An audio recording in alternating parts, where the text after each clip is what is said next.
Okay, so picture this scenario, because I guarantee, I mean, I absolutely promise this has happened too. Oh, I'm ready. Right, so it is, let's say, 1:00 p.m. on a Tuesday, and you send a coworker an email marked urgent in all caps. Ah, the classic all caps, urgent. Exactly. And the premise is incredibly simple, right? You just need a one-word yes or no answer to push a button and keep this massive project moving. That is literally it. Just a yes or a no. Yes. Yeah. But then, 3 agonizing hours later, your inbox finally pings. You open it, and you physically watch the little scroll bar shrink on the side of the window. Oh, no. Because it's a novel. It is a 5-paragraph dissertation. They detail the entire, ancient history of the project, completely dodge your actual question, and for some baffling reason, they CC'd 3 regional managers who have absolutely nothing to do with it. We're probably just as confused as you are. Right, and you were just sitting at your desk, practically vibrating with rage because they just torpedoed half your day. Oh, yeah. Totally ruined. But, and here is the real kicker, the psychology on the other side of the screen is wild. Because in their mind, they are furious at you. Oh, absolutely. They think you're the problem. Exactly. They genuinely believe you are, recklessly rushing this highly delicate, politically fraught situation, and that your one-line email was incredibly unprofessional. So you both walk away from the exact same digital interaction, completely convinced that the other person is entirely unhinged. It really is. Well, it's the ultimate modern standoff. I mean, you have two perfectly rational human beings looking at the exact same data points, right? Yeah. The same text on a screen, and they are inhabiting two completely incompatible versions of reality. And it happens everywhere. It is not just the office. It's our partners, our families, our friends. We hit these invisible walls where it feels less like a disagreement and, more like we are speaking completely different languages. Which is incredibly frustrating. So frustrating. So today for this deep dive, we are getting into a framework that actually explains the mechanics behind those invisible walls.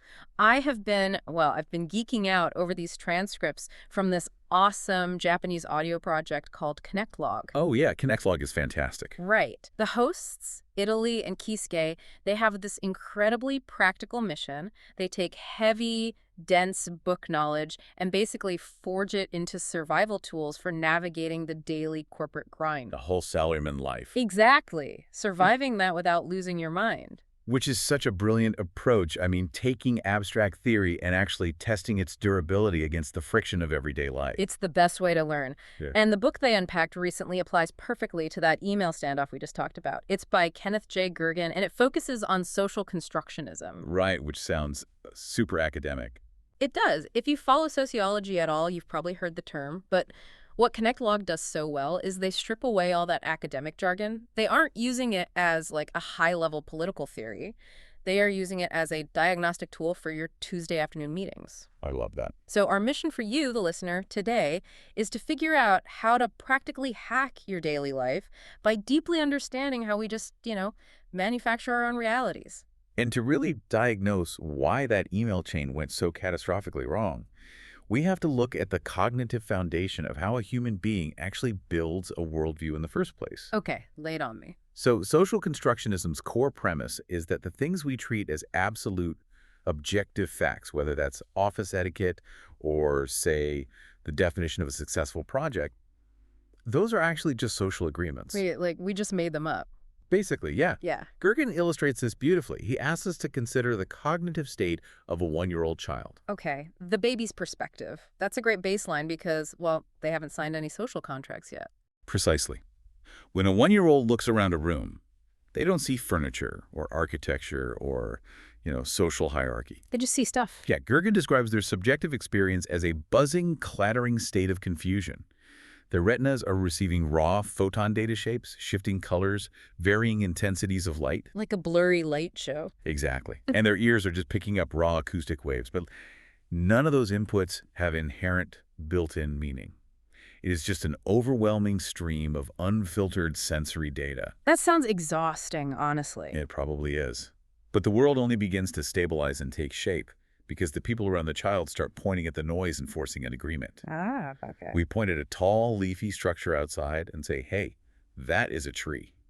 We point at specific humans, and label them mom or dad. Okay, wait. So a tree isn't a tree until we sign a mental contract, because the physical matter is obviously there, but you're saying the meaning of the matter is entirely a group project. Yes, that is exactly it. We are essentially like installing an operating system on the baby's raw hardware. That is a highly accurate way to frame it, actually. The physical atoms exist, but the conceptual category of tree only solidifies because we consistently reward the child for adopting our agreed-upon labels. Wow. So reality, as we actually experience it, is just a continuously maintained mutual agreement. Okay, if we pull that out of childhood development and bring it into the workplace, that totally tracks. I mean, think about the concept of reading the room.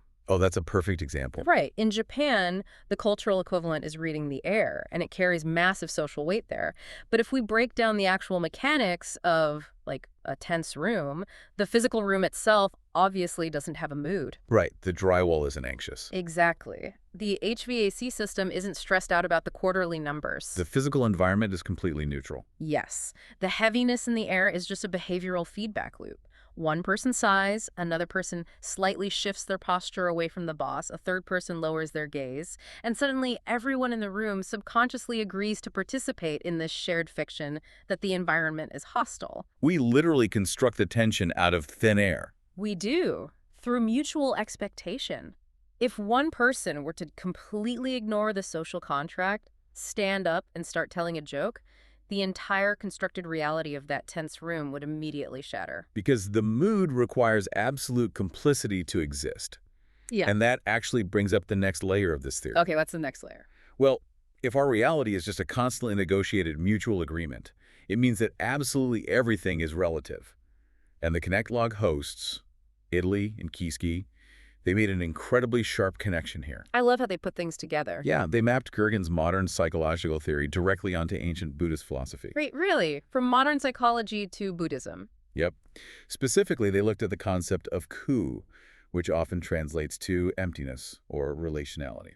I love when completely disparate fields of thought end up arriving at the exact same conclusion thousands of years apart. It usually means they are pointing at a fundamental truth of human cognition.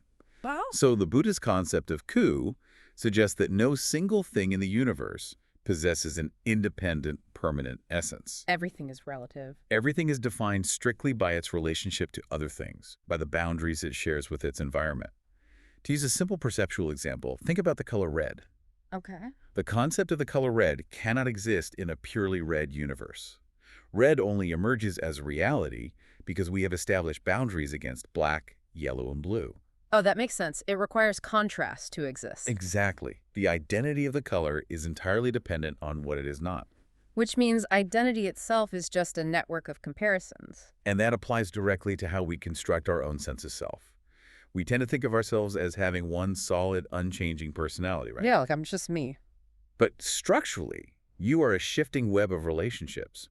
Think about how your physical posture, your vocabulary, and your baseline anxiety completely shift depending on the context. Oh, totally. At home, your identity is defined by the constraints and agreements of your relationship to your family. You are a parent or a spouse.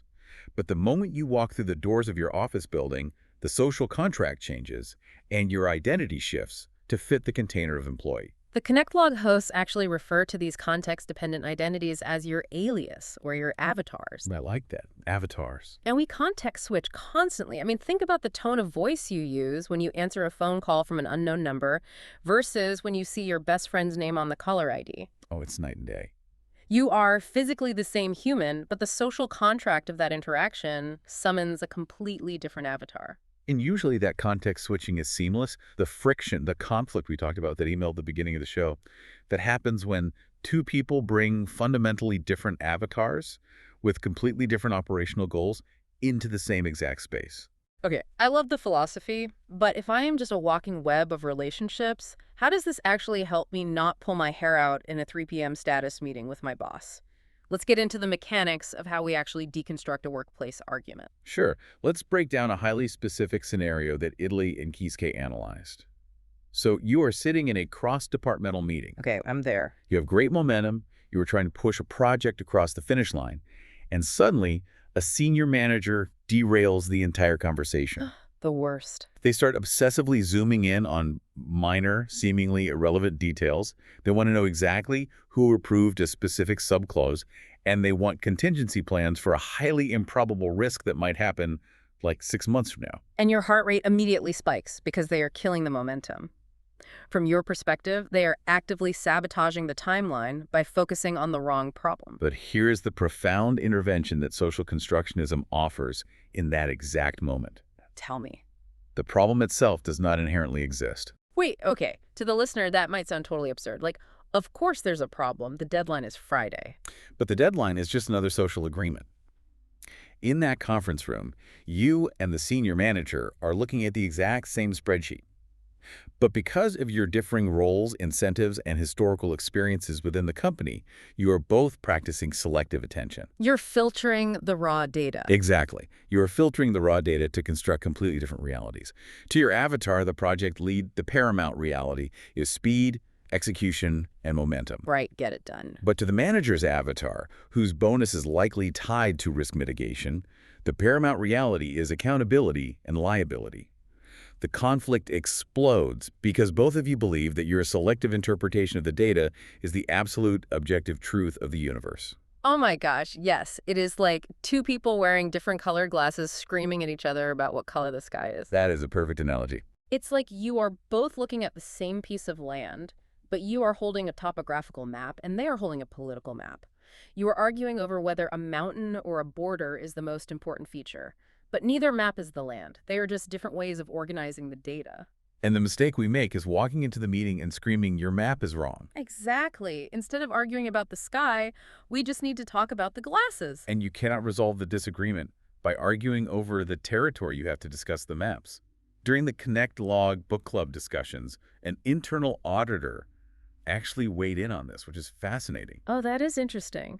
Because an auditor's entire profession relies on objective, rigid compliance lines. Right. If anyone is going to enforce the idea of absolute unbending truth, it's an auditor. Their job is literally to find where the line is and penalize people for crossing it. So what do they say? This auditor shared that simply wielding the rulebook as absolute truth is a terrible strategy.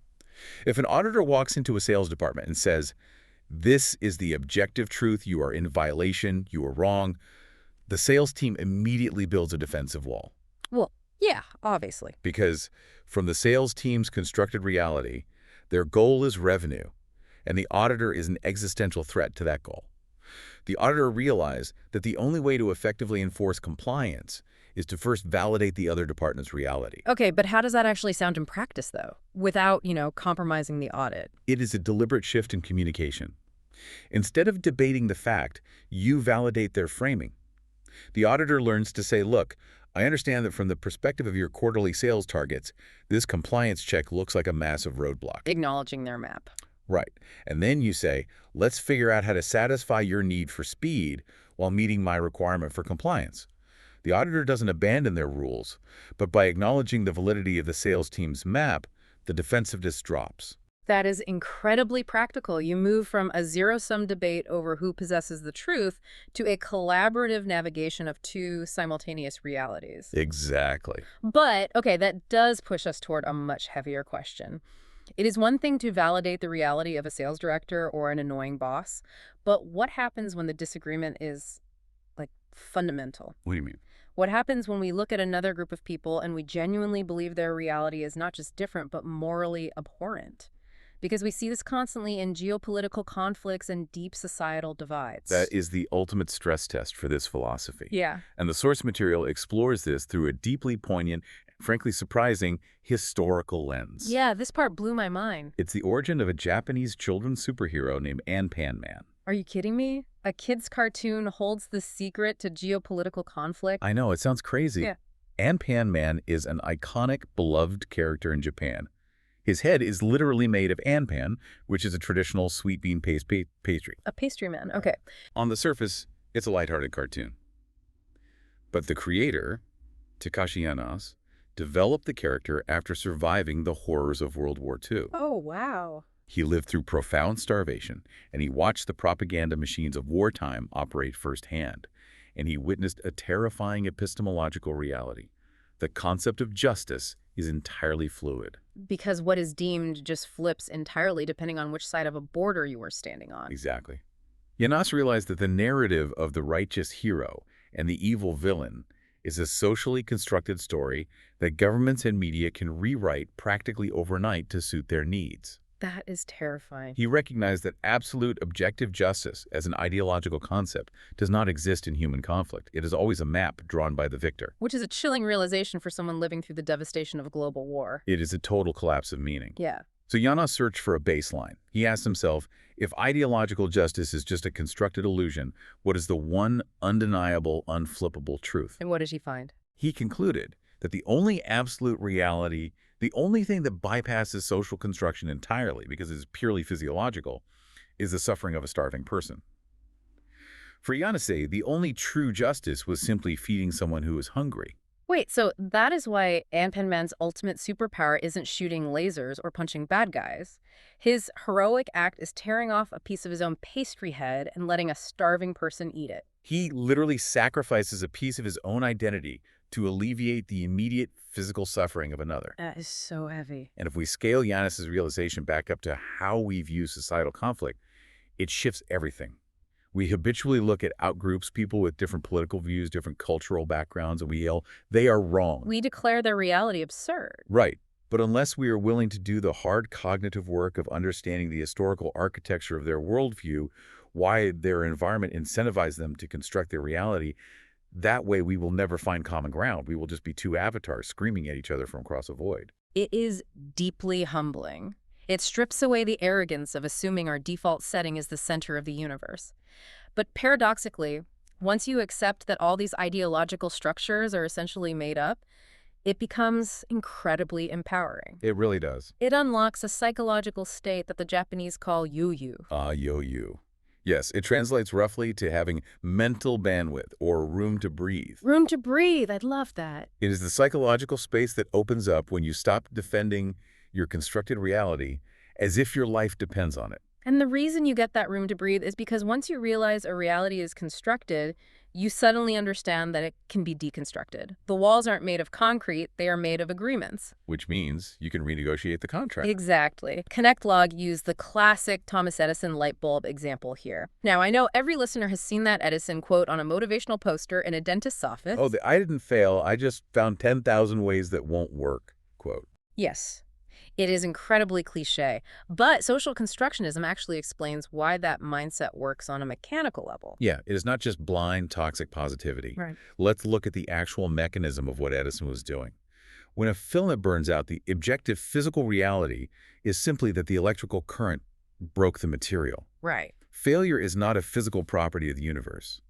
Failure is a socially constructed label, usually carrying an emotional penalty of shame that we choose to attach to that physical outcome. It's just a word we agreed on. Exactly. Edison was engaging in a radical act of linguistic reengineering. He actively refused the social contract that labeled the outcome as failure and instead categorized it as data collection. And by changing the label, you change the subsequent behavior. I mean, if an entire corporate team agrees to reconstruct their realities so that a missed metric isn't a failure that requires a scapegoat, but rather a diagnostic test, you instantly neutralize the fear. You engineer psychological safety simply by changing the vocabulary. It's a superpower.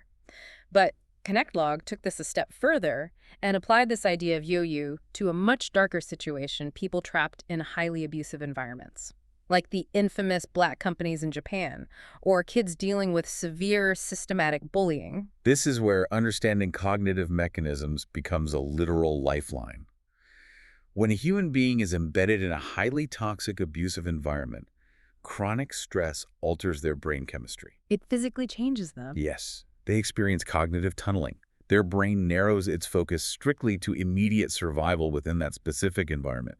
The abuse, the impossible quotas, the daily humiliation that social construction completely engulfs them. It becomes their entire universe. They genuinely cannot perceive the existence of alternative realities where they are safe and valued. And that is exactly why it is so useless and frankly condescending for an outsider to just look at them and say, well, why don't you just quit? It's the worst advice. From the outside, we have the mental bandwidth, the yo-yo, to see that the company is just a bad building with bad managers.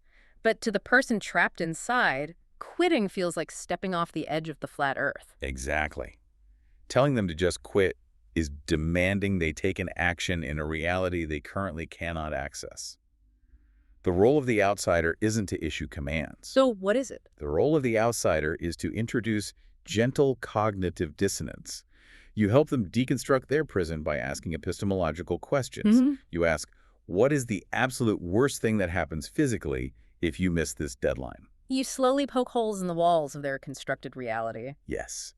You introduce new information evidence of a wider world where these rules don't apply until they regain enough mental bandwidth to realize that the laws of their toxic company are just arbitrary rules made up by insecure managers. You essentially slip them a different map so they can navigate their way out. That is a profound application of empathy. You aren't just feeling pity for them, you are actively dismantling the psychological architecture of their trap. The way Italy and Kiski unpack these concepts is just brilliant. It really is. They took a dense sociological theory and turned it into a masterclass on empathy, teamwork, and crisis intervention.